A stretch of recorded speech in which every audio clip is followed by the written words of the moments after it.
pessoal, estamos em Goianápolis com o nosso presidente, que está ali, ó, atrás, conversando com a população. Isso aí, ó.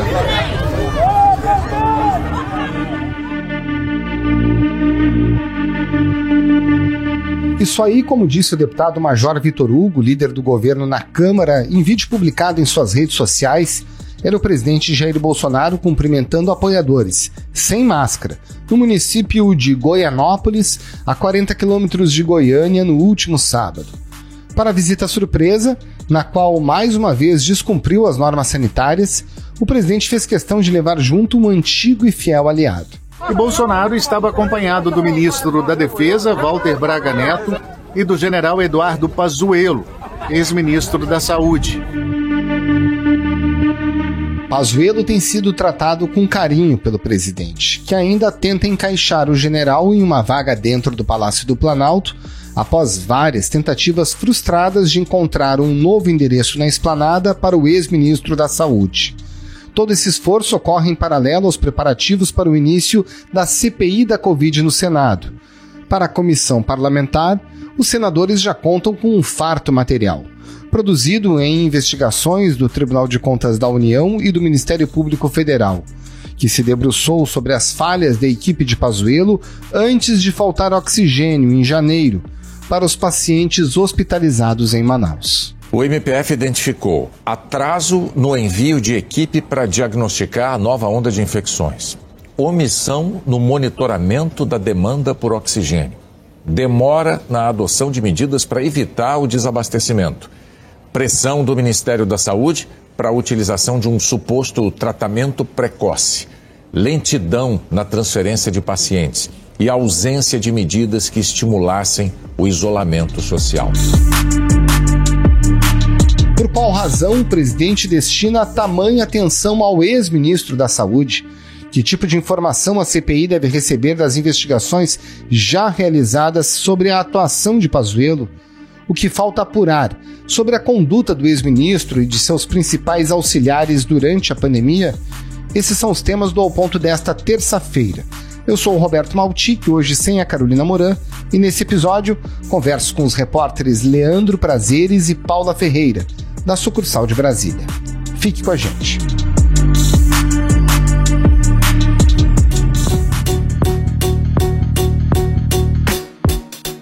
Paula Ferreira e Leandro Prazeres. Começando com você, Leandro. A CPI da pandemia já está se preparando para começar, mas em relação ao ex-ministro da Saúde, Eduardo Pazuello, já chega com muita munição. Quais são as investigações, as frentes que hoje existem contra o ex-ministro da Saúde, Leandro?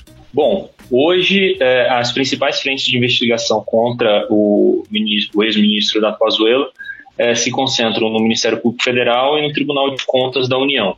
No Ministério Público Federal, recentemente houve uma ação contra ele por omissão em relação ao caso do Amazonas, e tem uma outra investigação no Distrito Federal apurando de forma mais sistêmica as eventuais irregularidades cometidas na gestão dele. E também tem uma investigação aí já no âmbito do Tribunal de Contas da União, também uma investigação bem ampla, mas ao mesmo tempo ampla e muito profunda sobre a condução do governo em relação à pandemia, e a maior parte dessa condução até o momento foi feita durante a gestão do Eduardo Pazuello. Essas investigações não estão concluídas, elas prosseguem. No Amazonas já foi concluída, foi apresentada uma ação por improbidade administrativa lá. No Ministério Público Federal, aqui em Brasília, as investigações ainda estão em andamento, e no Tribunal de Contas tem vários relatórios que foram divulgados, mas as apurações ainda continuam. Bom, Paula Ferreira, você mergulhou nesse inquérito, nessa investigação que foi feita pelo Ministério Público Federal para apontar responsabilidades por tudo aquilo que a gente viu em Manaus, né? Falta de atendimento, falta de suprimentos e, finalmente, falta de oxigênio, que fez com que as pessoas morressem sem nenhum tipo de possibilidade de recuperação. O que essa investigação apontou? Essa investigação do Ministério Público acaba que vai dar muita munição, né, para essa CPI, porque os procuradores acabaram fazendo um raio-x da gestão Pazuello a partir da atuação do Ministério da Saúde na crise do oxigênio lá no Amazonas, né, do colapso do sistema de saúde. E aí o Ministério Público, ele cita, né, alguns pontos dessa gestão desastrosa do ex-ministro, focando na questão da falta de coordenação do Ministério da Saúde em relação ao fornecimento de oxigênio no estado, que acabou gerando um colapso enorme no sistema de saúde e ocasionando a morte de muitas pessoas, né, lá no Amazonas. O GAECO do Ministério Público do Amazonas abriu inquérito para investigar mais de 30 mortes ocorridas durante os dias 14 e 15 deste mês de janeiro por falta de oxigênio. O Ministério Público também foca na questão do incentivo que a pasta deu para o que eles chamam do tratamento precoce, né, que é a utilização de medicamentos sem eficácia comprovada o incentivo à utilização desses medicamentos sem eficácia comprovada, que a gente sabe que são defendidos inclusive pelo presidente Bolsonaro, como a cloroquina. Outro ponto também citado pelo Ministério Público, né, é a falta de estímulo por parte do Ministério da Saúde do isolamento social, que naquele momento, na crise que o Amazonas enfrentava, era um ponto crucial para tentar conter o avanço da pandemia. E aí, dentro desses tópicos, o Ministério Público vai exemplificando a lentidão e a omissão do Ministério da Saúde em responder a essa crise no Estado.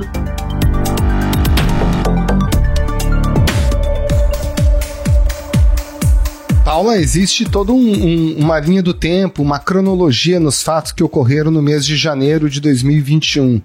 E a gente lembra que o Ministério acabou financiando uma equipe de médicos que foram às unidades básicas de saúde com o objetivo de distribuir o chamado tratamento precoce. Isso ocorreu 2-3 dias antes da efetiva falta de oxigênio.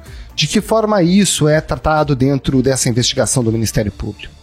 Pois é, os procuradores, eles citam a todo momento a questão da lentidão, né, do Ministério da Saúde e o desacordo das ações, né? Enquanto os procuradores falam, enquanto o Ministério da Saúde deveria focar suas ações em promover, por exemplo, isolamento social, o que o Ministério estava fazendo era uma incursão por dentro das unidades básicas de saúde de Manaus, pregando o que chamam de tratamento precoce, né? E aí os procuradores vão construindo esse quebra-cabeças a partir de uma linha do tempo. Eles citam que, por exemplo, desde 28 de dezembro, o Ministério da Saúde já tinha consciência do cenário no Amazonas, já tinha um relato de que esse cenário estava se agravando, e mesmo assim a pasta demorou em tomar atitude. Somente no dia 3 de janeiro, né, eles começaram a planejar uma viagem, que seria uma viagem de uma comitiva do Ministério para fazer o reconhecimento. E aí as ações vão sendo retardadas a cada vez mais, né? Até que chega no ponto que o colapso acontece no dia 14 e muita coisa ainda não tinha sido feita pelo Ministério da Saúde. Por exemplo, somente depois do colapso, o Ministério entrou em contato com outros fornecedores de oxigênio, embora eles já soubessem desde antes, né, que a White Martins, que era a principal fornecedora, ia enfrentar dificuldade para fornecer esse insumo para o Estado. Então, os procuradores vão sistematizando de maneira bem objetiva essa linha do tempo para mostrar os tropeços do Ministério da Saúde e a falta de habilidade para responder com celeridade a esse colapso. Paula, como é que os procuradores do Ministério Público viram esse ponto específico, quando faltava oxigênio em Manaus e o Ministério da Saúde chegava com o apoio do chamado tratamento precoce composto por medicamentos que não se mostraram eficazes contra a Covid? Eles apontam que durante o colapso, né, do sistema de saúde no Amazonas, o governo estava muito focado em impulsionar e disseminar isso que eles chamam do tratamento precoce, né, com a utilização até de medicações que não têm eficácia comprovada contra a doença. Ao longo da ação, os procuradores citam, por exemplo, que no dia 14 de janeiro, que foi o dia do colapso em si, do oxigênio, o Ministério da Saúde enviou 120 mil comprimidos de hidroxicloroquina para o Estado. Além disso, enquanto estava acontecendo toda essa questão, os procuradores indicam que o Ministério da Saúde pressionou pela prescrição dessas drogas, né, fazendo inclusive uma visita a 13 unidades básicas de saúde de Manaus para conversar com médicos, né, sobre essa conduta do tratamento precoce. Então, são algumas provas e indícios, né, que os procuradores reuniram nessa ação para mostrar que enquanto o sistema de saúde de Manaus vivia um colapso com a falta de insumos e de leitos, o Ministério da Saúde estava mais preocupado em promover a adoção dessas terapias que não têm eficácia comprovada. E logo depois do episódio, o ministro Eduardo Pazuello tentou de toda forma dizer que nunca preconizou esse tipo de tratamento, né? Eu nunca indiquei medicamentos a ninguém. Nunca autorizei o Ministério da Saúde a fazer protocolos indicando medicamentos.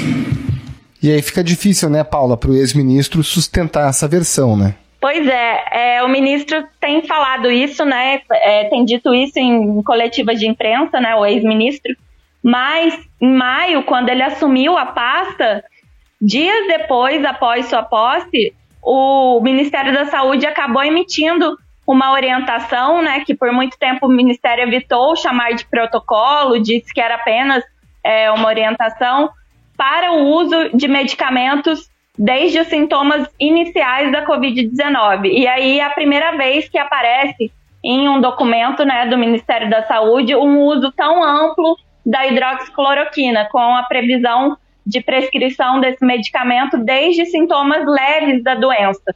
Esse documento, né, que ficou sendo chamado informalmente, né, de protocolo da cloroquina, foi editado justamente logo depois que o ministro Pazuello chegou à pasta. Então, é um pouco complicado quando ele faz essa afirmação de que o Ministério nunca abordou esse tema e que ele nunca defendeu o uso da cloroquina.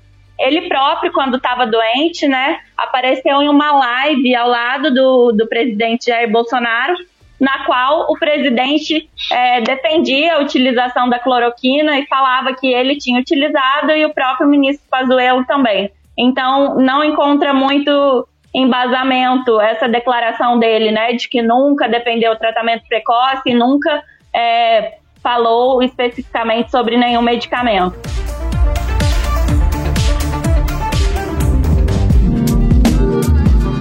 Leandro, de alguma forma, esse episódio que a gente está aqui conversando a respeito de Manaus, ele migra para os relatórios que estão sendo produzidos pelo Tribunal de Contas da União?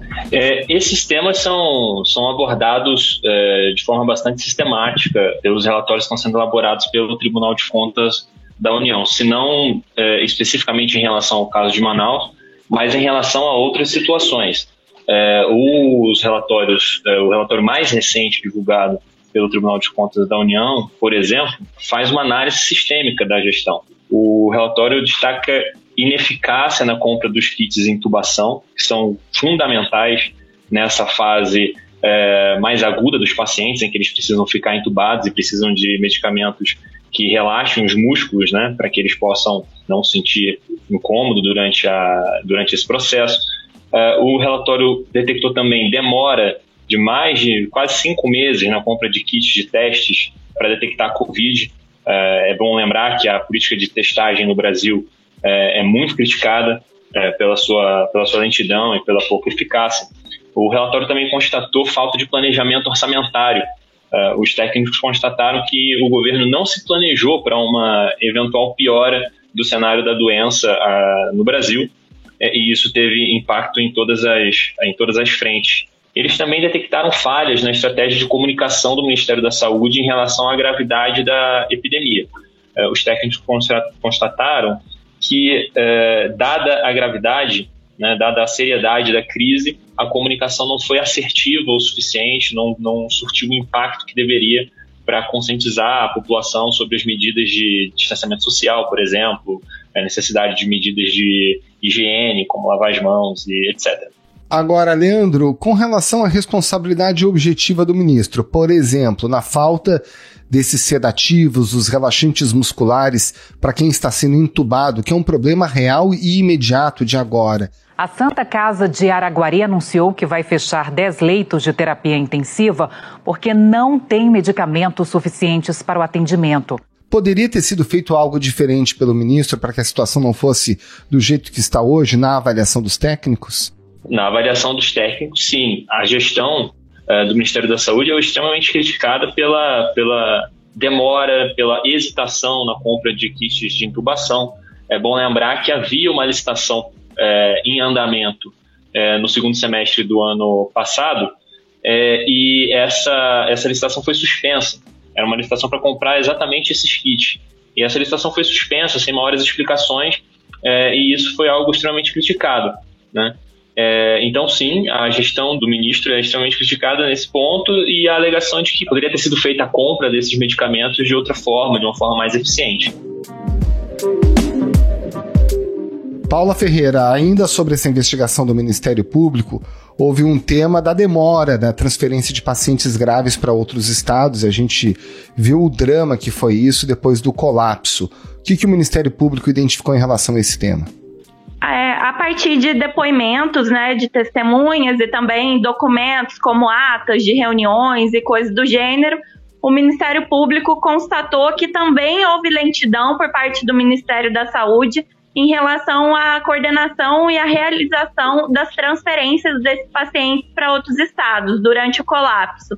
Em uma ata de uma reunião, no dia 12 de janeiro, já havia, né, o conhecimento a respeito dessa necessidade de transferir os pacientes devido ao esgotamento da capacidade hospitalar no estado.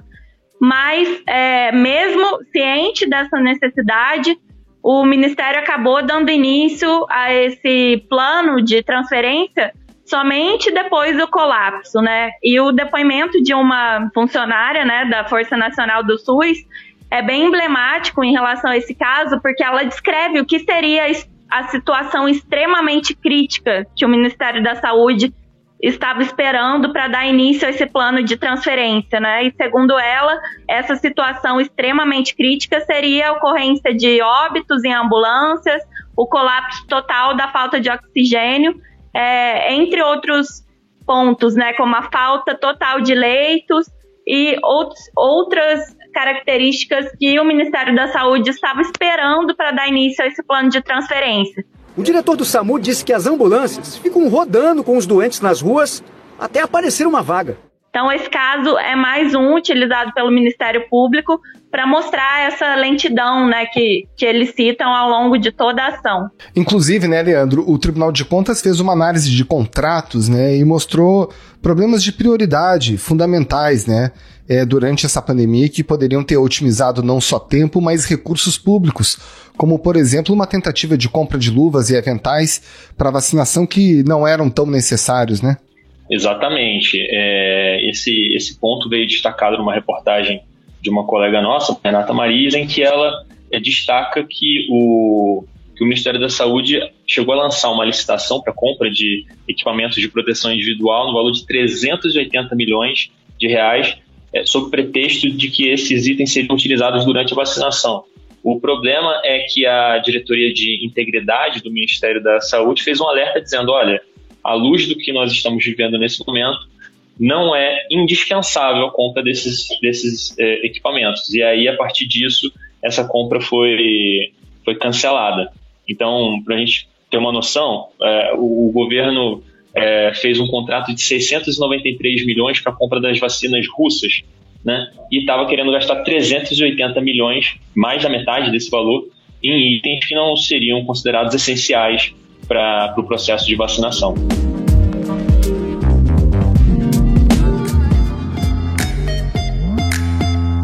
Bom, Leandro, sobre as responsabilidades, imagino que essas investigações, em especial do Ministério Público Federal, estejam todas na primeira instância da Justiça.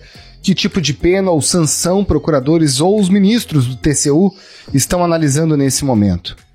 Bom, hoje está tudo na primeira instância, porque como o Eduardo Pazuello já não é mais ministro, os casos hoje tramitam todos na primeira instância, né? Um está tramitando na Justiça Federal do Amazonas e o outro que ainda está sendo apurado está aqui com o Ministério Público do Distrito Federal. No âmbito da apuração civil, o que se pede lá no Amazonas, na ação que tramita lá, é a eventual perda de cargo político, perda dos direitos políticos também, e pagamento de multa. Não há um cálculo ainda desse valor, mas ao longo do processo, caso ele venha a ser condenado, vai ter um cálculo, ele vai ter que pagar uma multa se for transitado em julgado. No âmbito na esfera criminal, esse inquérito ainda está tramitando, então ainda não tem uma definição, inclusive não tem nenhum relatório final sobre isso, mas o que eu pude apurar com algumas fontes é que o que estava tentando se verificar é um possível enquadramento do Eduardo Pazuello pelo crime de omissão. Mas isso não é fácil de fazer na esfera criminal, isso é mais fácil de fazer na esfera civil, mas era isso que estavam investigando. Se houve, de fato, omissão criminosa por parte do Eduardo Pazuello. E do ponto de vista administrativo, no Tribunal de Contas da União, quais são as responsabilidades, o que pode acontecer? No Tribunal de Contas da União, as punições previstas são muito semelhantes à da Justiça Federal em âmbito civil. Ele pode ser condenado a ficar inabilitado a cargos políticos e também, provavelmente, ao pagamento de multa. Já foi estabelecido um valor de multa, alguma coisa nesse sentido? Não, ainda não. O processo ainda está sendo instruído, ainda está em tramitação. Agora, Paula, nas investigações, tanto do Ministério Público quanto do Tribunal de Contas da União, não existe uma grande evolução, informações ou depoimentos relacionados à compra de vacinas. Isso é um tema que vai ficar para a CPI, a responsabilidade pela demora na compra, por exemplo, das negociações com a Pfizer, que poderiam ter ocorrido em setembro do ano passado?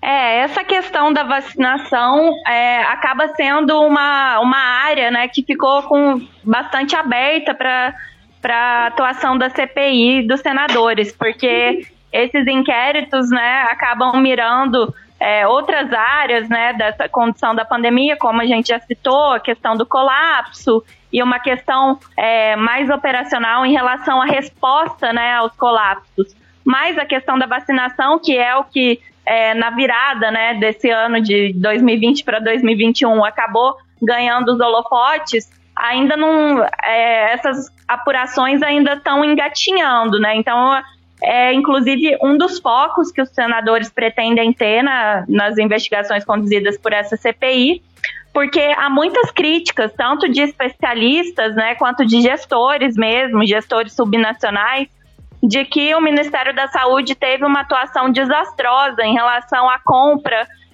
de vacinas, né, e sua distribuição. O Ministério da Saúde publicou hoje uma nota em que confirma o recebimento, em setembro do ano passado, de uma carta do diretor executivo global da farmacêutica Pfizer, Albert Bourla, oferecendo a venda de doses da vacina contra a Covid-19 fabricadas pela empresa.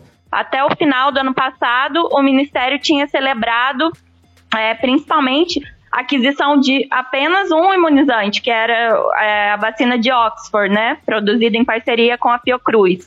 Somente quando o ano virou, o Ministério começou a celebrar contratos com outras fornecedoras, e isso tem sido apontado, inclusive, como a principal causa do gargalo que a gente vive hoje na vacinação do país, né, com poucas doses para realizar essa imunização em todo o Brasil. Então, essa questão da vacinação deve ser um dos principais temas sobre os quais essa CPI deve se debruçar, né, a partir de agora. Leandro, nesse cenário, alguma chance do ministro Eduardo Pazuello não ser um dos primeiros a serem ouvidos pela CPI?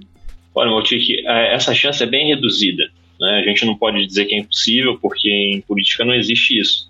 Mas ela é bem reduzida por conta de uma questão matemática.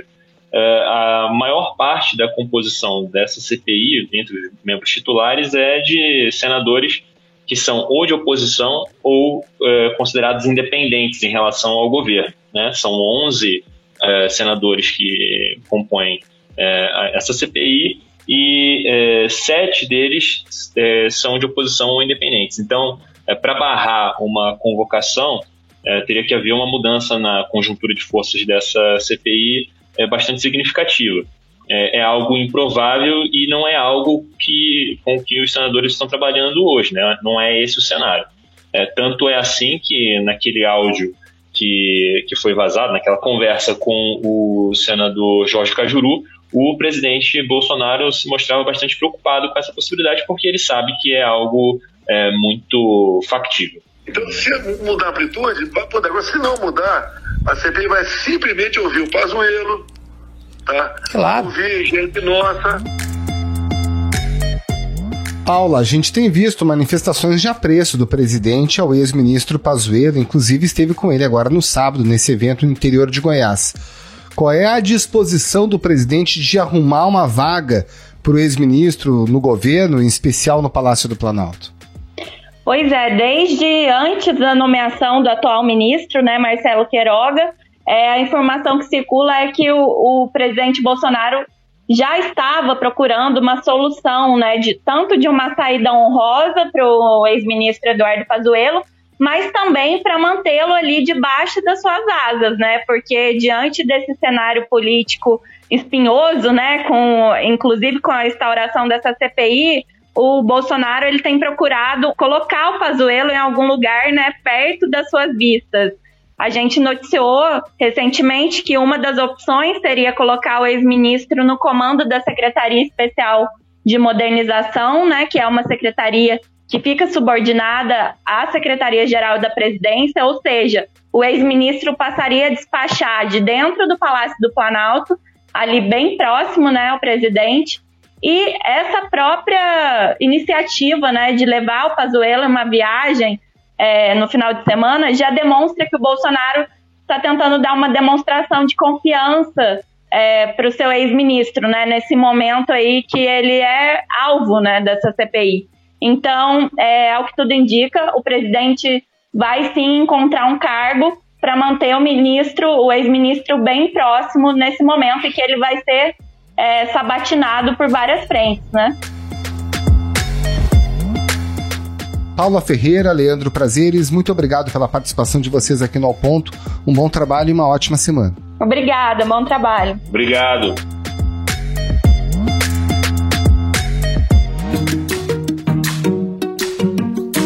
Esse foi o Ao Ponto de hoje, o podcast diário da redação do Globo. Nessa conversa, a gente conta com a participação de toda a equipe do jornal, as mesmas pessoas que levam até você informação e análise de qualidade todos os dias.